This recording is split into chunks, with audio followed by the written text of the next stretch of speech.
Welcome back. It's now time for your lunchtime sports. In-form national champion Malik James King will be the first Jamaican in action when the Monaco Diamond League meet gets underway this afternoon. The event begins at 1:04 p.m. Jamaica time. And James King, who clocked 48.37 seconds for third in Paris last Sunday, is set to face the three fastest men in the history of the event.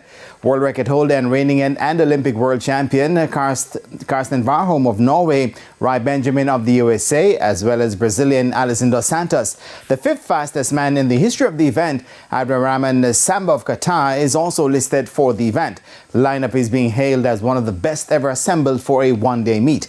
Meanwhile, James King is among 5 Jamaicans slated to compete at the meet. National and Commonwealth Games champion Rashid Broadbell will contest the men's sprint hurdles. He'll face the likes of American Trey Cunningham and Frenchman Sacha Zoya.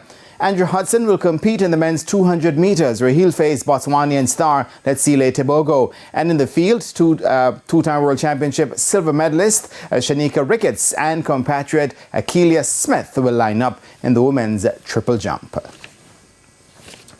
Some cricket now. The West Indies went down by an innings and 114 runs to England before lunch on day 3 of the first test at Lord's.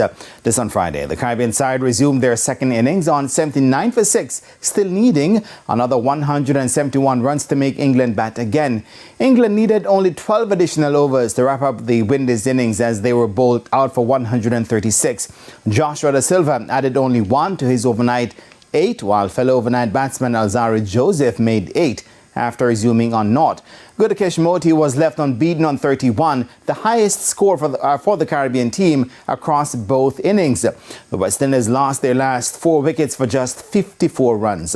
Debutant Gus Atkinson took 5 for 61 to end with 12 wickets in the contest, while James Jimmy Anderson, playing in his final test, took 3 for 32.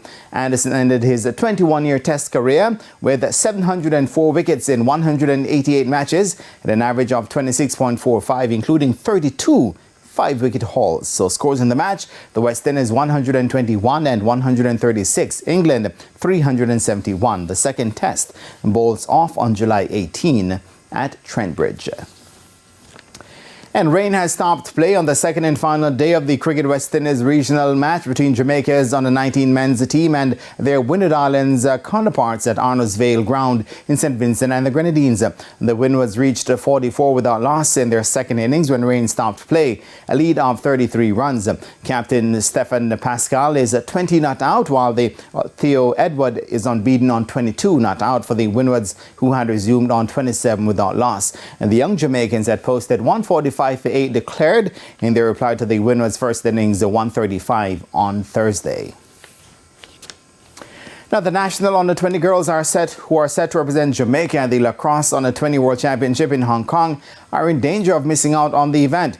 US $31,000 or just over 4.8 million Jamaican dollars is the shortfall the Jamaica Lacrosse Association needs to make up if the team is to compete at the World Lacrosse Championship set for August 15 to 24 in Hong Kong. According to President of the Jamaica Lacrosse Association, Calbert Hutchinson, the total cost to send the 6-member contingent is actually US $135,000. Hutchinson says he has received help, but it could all be in vain if the US $31,000 deficit is not met. And that is it for your lunchtime sports. And I am Jermaine Brown. Shane, back to you. Thanks, Jermaine. And that's the Midday News. I'm Shane Masters. Join us at 7 for Primetime News. On behalf of the news, sports and production teams, have a good afternoon.